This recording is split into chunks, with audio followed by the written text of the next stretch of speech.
Oui, donc les gens me demandent souvent, mais pourquoi tu fais des vidéos sur YouTube comme ça? Pourquoi tu essayes d'être drôle? Qu'est-ce qui s'est passé dans ta vie? T'as eu un traumatisme, un truc? Non, bah c'est juste que bon, en quelques mots, pour résumer ma carrière, j'ai commencé moi dans l'informatique dans des grosses boîtes. Bah, très vite, quand je faisais la sieste à 4 heures de l'après-midi en pleine salle de réunion, en boule, je choisissais mon costard comme oreiller, je me suis dit, un truc, hein, ça doit pas être pour moi. J'arrivais dans des grosses boîtes, là j'étais responsable de compte, je vendais des serveurs high-tech. Je parlais à des mecs hyper pointus, hyper techno, je ressortais ma sauce. Attendez, monsieur, 400 000 transactions secondes, hein, 20 GHz de processeur, dernier cri, processeur Intel, 4 Teraoctets de mémoire de stockage.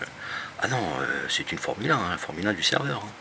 Et le mec m'a regardé, il me dit attendez, c'est pas plutôt 4000 transactions de gigahertz et 20 gigas de mémoire cache? Vous n'êtes pas un petit peu trompé de quelques zéros là? Bah peut-être. Et il n'empêche, essayez-le, vous verrez. Et il est très très bien, hein. En plus la couleur elle est sympa, il est blanc. C'est joli blanc. Hein. Je vous en mets combien? Petite palette? Bon, donc là, bon là j'ai compris que l'informatique, en plus les mecs étaient chiants. Oh, c'était pas drôle hein, les réunions, là je me rappelle une réunion là, chez Radio France, je te jure, 1 heure et demie, je crois que j'ai pas dû comprendre. J'ai dû comprendre sur 1 heure et demie, peut-être une minute. Une minute de conversation. Tout le reste, c'était vraiment des acronymes et HTTP. Je me suis dit, c'est pas pour moi ce truc-là. Donc je suis parti de l'informatique. Je me suis dit, bon, je vais quand même rester un peu dans ce domaine-là parce que je connaissais un petit peu quand même. Donc avec mon frère, on a décidé de monter une boîte de formation sur les nouveaux iPads, les tablettes. Donc mon frère était formateur, mais bon, je l'adore. Nano, si tu me vois, si tu m'entends, je t'adore, mais je pense qu'il aurait été meilleur prof de yoga. Ah bah les gens en formation, les gens, ils s'endormaient. Hein. Alors,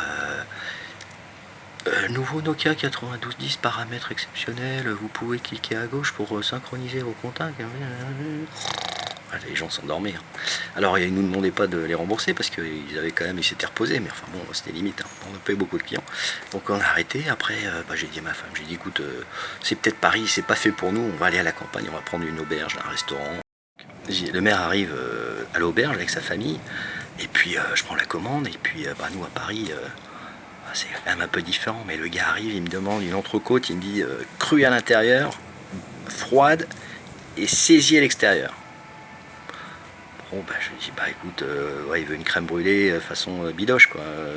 On va faire ça au chalumeau, sauf que, on avait un peu trop forcé sur le chalumeau, le truc c'était une semelle. Hein. Bon, on lui a quand même servi, c'est pas grave, hein, dans le feu de l'action, et puis là, on l'a pas revu, Hein. 4 ans après, il était jamais revenu. Hein.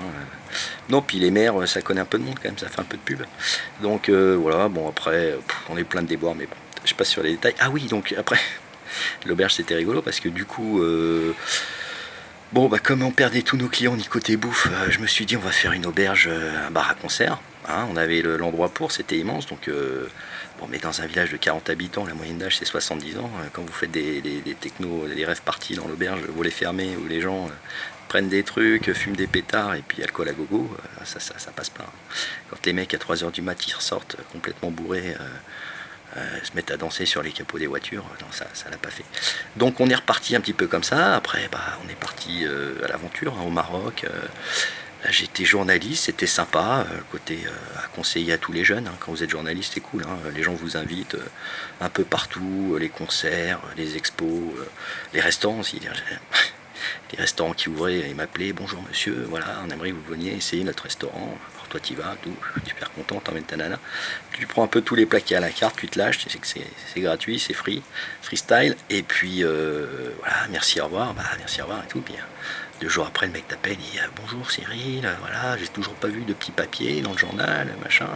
Ah, allô, oh, je vous entends plus là, c'est sûrement Maroc Télécom, ça ne capte plus. Bisous, bisous. Et voilà. Donc là c'est pareil, hein. On se faisait pas que des amis, hein, c'est sûr. Bon après journal à fermer, qu'est-ce que j'ai fait d'autre? J'ai loué des bateaux. Là c'est pareil, hein. Fallait vendre, hein. Donc on était à la com, hein. Fallait mettre le paquet, donc les mecs me prenaient 6 cabines, puis partaient comme ça en Croatie, en Grèce, puis moi je leur vendais quand ils arrivaient sur place. pendant les vacances, là, il m'appelait, au mois d'août.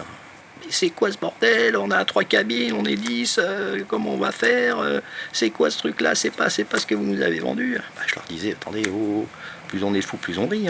Vous êtes en famille, profitez-en. Allez, bonnes vacances. À bientôt. Voilà. Après les bateaux, qu'est-ce que j'ai fait? J'ai loué des villas. Puis là, je me suis dit, bon, on est à Marrakech, il y a des belles villas, des trucs sublimes. Donc j'ai commencé à prospecter un petit peu, là, je rentrais des villas, puis après, j'ai tout de suite vu qu'il y avait une opportunité avec les célibes. Alors les célibes, non, pas n'importe quel célib, enfin les célibes qui font la fête puis qui ramènent des nanas, ça existe. Puis d'ailleurs c'est ceux qui ont plus de cash, donc j'ai tout de suite vu le créneau, j'ai vu l'opportunité. Mais bon, quand vous avez des wesh à 4h du mat qui vous appellent, quoi? Oh Cyril, t'es là, vas-y réponds. Bon, on est avec les nanas là, le gardien il laisse pas passer les filles là, on fait quoi là? Vas-y, on t'attend là. Ouais, tu décroches pas, t'écoutes le message, mais bon, tu vois, ouais, Cyril, t'as peur ou quoi? Vas-y, viens, on sait où t'habites là, Palmeraie. Alors, on compte sur toi là, dans 2 minutes t'es là parce que sinon on va venir te casser les genoux. Allez, rapplique là. Autant dire que la fin de nuit elle est chaude. Alors, tu y vas, pour catastrophe, t'as pas le choix. Tu y vas, un petit peu les fesses serrées, et puis bonjour, bonsoir, écoute, c'est vrai, il y a un malentendu, qu'est-ce qui se passe? Ta gueule, t'as 10 minutes pour nous rembourser là, vas-y. Tu vas chercher le cash, l'oseille, et puis tu nous files notre thune, ok? Voilà, bon ça c'est le genre de truc qui arrivait, on était rodés, mais bon. Ça fait jamais plaisir d'être réveillé à 4h du mat, jamais. Et puis il y avait les Saoudiens aussi, putain, ils payaient bien, mais alors, les emmerdes, c'est des gens spéciaux. Les Saoudiens, faut se les coltiner. Eux ils débarquent à 1h30, 2h du mat pour prendre possession de la villa, ils mangent à 4h du mat, et puis ils commencent à faire la fête à 5h. Et puis après ils se couchent à 1h de l'après-midi, et puis dans toute la journée, climat fond. Je sais pas comment ils font pour tenir ces types-là, je sais pas ce qu'ils prennent, mais enfin, ils ont une patate incroyable. C'est 4 mecs et 20 nanas. Je sais pas comment ils font, c'est pétrole par intraveineuse ou c'est ce qu'ils mettent dans la chicha, j'en sais rien, mais en tout cas c'est des monstres. Ça envoyait du lourd, mais bon, on a eu des déboires aussi, parce que putain, c'est quand même, c'est pas les derniers, ils y vont pas mon lot sur la déconne, c'est pas les derniers à tout péter. Puis vous savez, c'est pas eux la parité, tout ça, les nanas ils connaissent pas, donc du coup ça partait toujours en cacahuète avec les nanas. Bon, enfin voilà, c'est des expériences.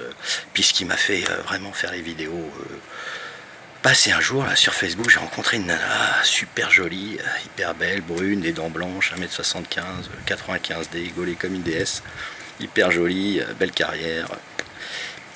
Je chatte un peu sur Facebook, très vite je lui dis écoute, viens à Marrakech, il y a un départ samedi à 14h25, retour dimanche à 16h, on va bosser le lundi.